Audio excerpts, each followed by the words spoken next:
Recently, I've been liking this conversation, and it emanated from a meeting I had, a chance encounter I had with a guy from my township who had money at some stage and who um, misappropriated the money, to use an economic term, and at some stage just ended up having nothing. Like at this point in time, he's got nothing, he doesn't have money. And the conversation revolved around, why is it that when young black people, even middle-aged people, get money, get a lot of money, that money doesn't last in their hands. They'll have it today. By in a few months' time, they've got nothing. To the point that you actually have got television shows like "I Blew It," which chronicle black recklessness with money. And during that conversation, one guy was there, ended up saying, "No, there must be a way that black people can have money and keep money. That money can stick to black people." But then this guy kept on saying, "Look, I think we are reckless with money because we are new to money. Money has never really been in our generations. So when money comes, it will always evoke a novelty. It's a novelty. It will evoke anxiety, to the point that we just feel we need to spend, we need to buy things, we need to satisfy everything that you ever wanted. You need to actually be able to get it now because you've got this big payout." I really differed with that. I said to him, "Look, that is why our ancestors used to say, whatever little money you get, money as in money, you must sleep over it. You get it today, it's a Monday, allow it to be with you up until Tuesday or Wednesday or Thursday. Allow it. Allow the anxiety to wear off so that you can be able to use it." So in their own language, they said, so that the gods can lick it. They can lick the money for you, so that when you get to use it, you know that it's already gone through the tongues, through the licking, through the tongue of the gods. So that was the rationale. So you'll have, in my culture, Mapulana culture, there'll be something called Mtundu. Mtundu will be like a shrine where valuables can be stored in there, but it's actually in a randavel in Kandombeni. Mtundu will be in Ndomba.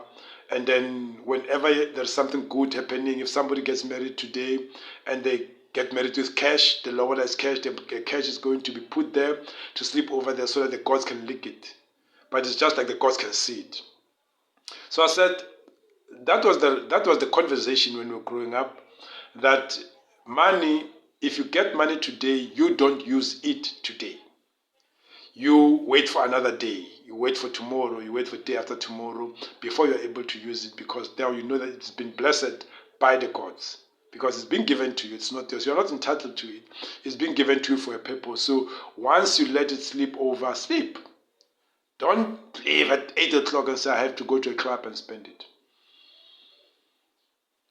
But it's a conversation that was useful when you're growing up, like with other things, that when Christianity started creeping in, they started calling them superstitions, like, no, that doesn't work. And now, with the resurgence, not even resurgence, with the proliferation of charismatic churches, there is that whole thing of, I don't believe that. Oh, but you must, I don't believe that. So they dismiss everything that was part of the construction of black people, part that went to our architect. They dismiss it as they don't believe it because they're so westernized, that thing doesn't work. Even though that's what sustained them to who they are now. But they say, no, don't believe that. And now suddenly money comes in, people spend money. Let's do have programs like I Blew It, that chronicle how black people just blow money. And when you watch I Blew It, with all that road accident fund, with all those pensions, payouts, with all those monies, those winnings, those lottery winnings, you realize that the key there is that when money comes in, these people, all of them, go out immediately to start blowing it. And they ended up blowing it. But my point here is really about, are black people blowing money because they are new to money? The answer to that, I would actually say, they are new to money, but they are not new to wealth. Because when we were growing up, our grandparents, our current ancestors, used to tell us about how they were just herding cattle. They never spoke about school. They were herding cattle, and those cattle belonged to their family. There were lots and lots of cattle that they're herding. And wealth, African wealth has always been livestock, not paper, not piece of paper as it came in the colonialists.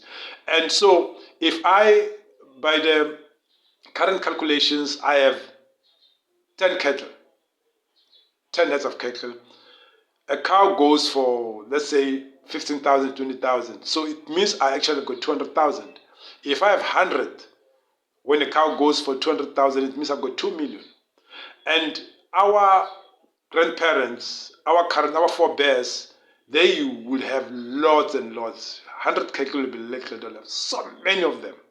So which means wealth has always been there. They'll have cattle, they'll have goats, they'll have chicken, countless chicken. With countless chicken, I can even say, even me, when I was young, at home we had countless chicken.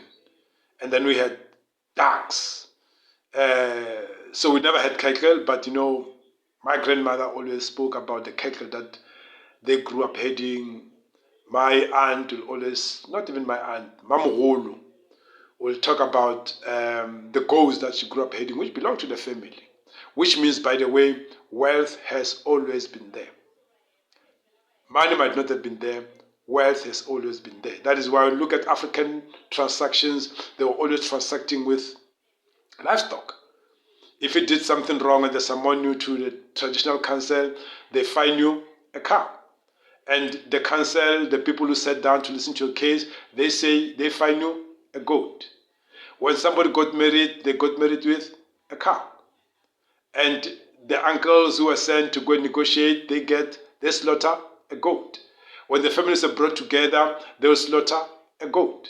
So that was how black people, how African people have always been transacting for the longest time before man was brought in. Now, which brings me to that point. Why shouldn't we be excited by money? Why is it so foreign? For me, I think it's foreign that money gives people anxiety, because it means we have not learned lessons. Because we are new to money, we are not new to wealth. Money is said in some religious books as the root of evil, because I think there's a demon in it. I think it's demonic.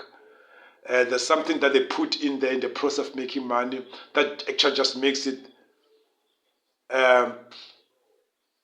it's a drug that makes it toxic.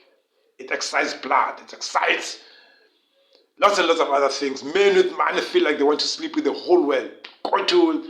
Men with money will have like 4 or 5 people in a room and be like, I want to sleep with all of them. But if you took that money, that 100,000, and gave that man 10 heads of cattle, he wouldn't feel like he wants to sleep with 10 women. Man with money will feel like he walks into a place, he just feels like everybody must bow down to him. So, in a way, our ancestors, our grandmothers, they used to say, we grew up with cattle. We herded cattle. They told us stories about what happened when they were herding, the pythons they will come across, the different kinds of snakes, how they fought with those snakes. But I think the lesson was not that they herded cattle, that didn't go to school. The lesson many people miss.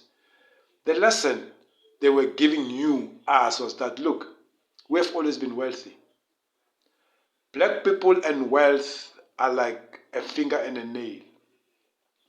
Kasipedi bareke mathelele lemi, saliva and tongue can't be separated. We have always been a wealthy people. Wealth is not new to us. Wealth should not excite us. Wealth should not give us anxiety. So with the money, they said, you need to take the money and let us sleep over it, because they understood that the money needed the same blessings as they have as it happened with livestock. Rather convert money to livestock. I mean, we've seen in recent time, there are so-called celebrities who brag about the cattle that they have, like, oh, I've just hidden my cattle back into the crown.